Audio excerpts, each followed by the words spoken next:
Hello, my name is Marc Steiert, and I'm a PhD researcher in law at the European University Institute in Florence. And in my PhD work, I'm working on the relationships between the European Union and young workers. And that's why I actually want to present today why we should think about the relationship between the EU and youth employment on the other hand. And try to present this or explain or look into this question through three questions that relate to young workers and the European Union. The first is, why should we actually think about the EU and youth employment? That's actually a contextual discourse on the novelty of the subject, as it's often claimed by political leaders in the last days. The second one is, how does the EU actually act on youth employment, so that we kind of contextualize what the EU actually does and how the EU actually approaches young workers. The last is actually to look into what I'm looking into at my paper that I'm presenting at the UACES Graduate Forum, where are actually the origins of this youth employment policy by the European Union. Let us start first with why to think about the European Union and youth employment. The obvious context at the moment in the contemporary times is actually the pandemic and the challenges it poses also to youth employment. So we can think about a spark of youth employment that already intervened in the last year.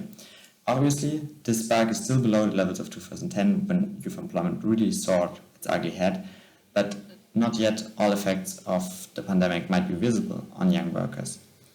Let us come back also to 2010, because I think this is important if you talk about the European Union and its current view on young workers. So in this period, because of this enormous and tremendous spark of youth unemployment, the EU actually recognized, and the member states recognized the need for the EU to intervene on youth employment, because the member states alone, at least some of them, were not capable of resolving this issue. And there was a recurring and important fear of a lost generation, so that the young people wouldn't have any future anymore. And this fear is now returning. So you could see this, for instance, in political affirmations like by Manfred Weber, the leader of the EPP party last year, when he called actually for the need to create a future for the young generation. As paradox as it might seem, because the young generation is obviously the future, it shows very well the calls for the European Union's involvement with youth employment. And not for nothing, the new financial response to the pandemic is figuratively called Next Generation EU. In this regard, I think it's not presumptuous to say that the EU actually affects young work.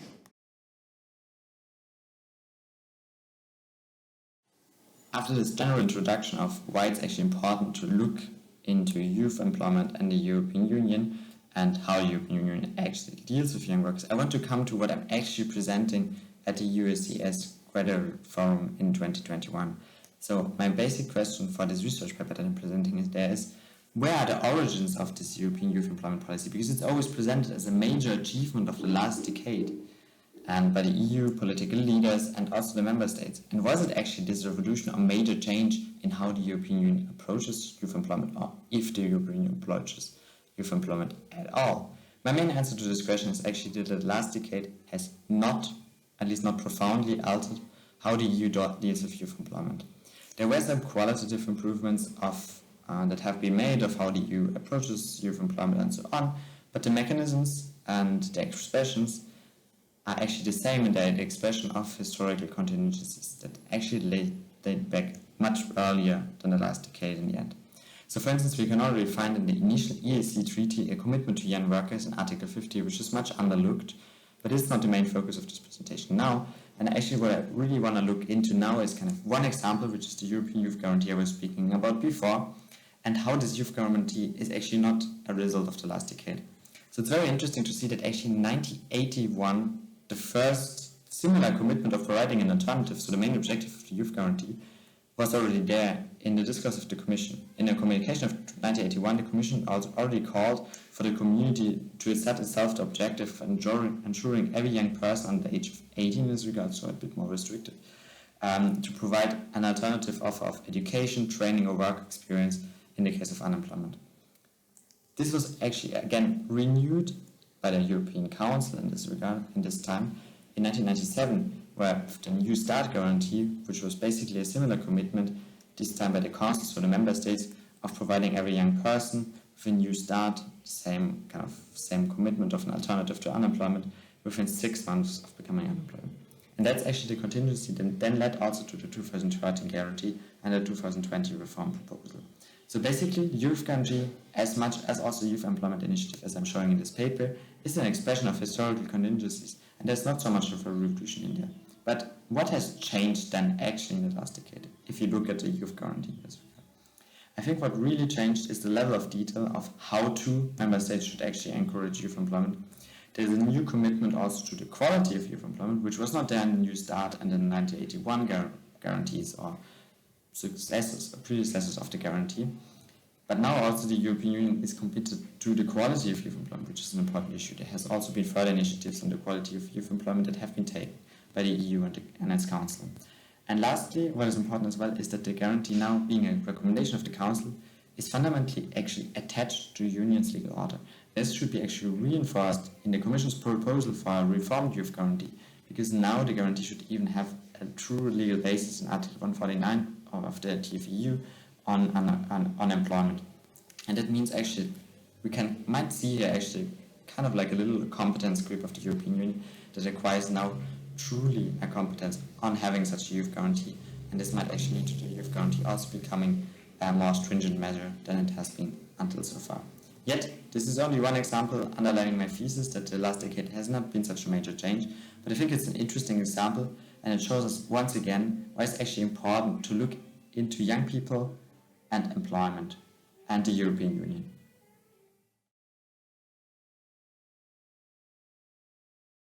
I think the best case in point would actually be to look back at the Euro crisis in 2010 and the outcomes that it actually provoked in the European Union's policy on youth employment and unemployment. But I think that's not what I want to do now, because now I want to focus precisely on how the EU acts on young work today and what are the main means of actually working on the level and quantity and quality of youth employment as they are presented by the EU today. Because the EU also claimed that throughout the last decade, it developed somewhat of a new framework of youth employment policy, of dealing with youth employment. So basically today there are two main means of the EU's dealing with young workers. The first is the European Youth Guarantee, enacted for the first time in 2013 and currently under review to be implemented in a reformed version in the coming next year or so, and the Youth Employment Initiative. What are those two means actually, and how do they still shape how the European Union acts on young work today?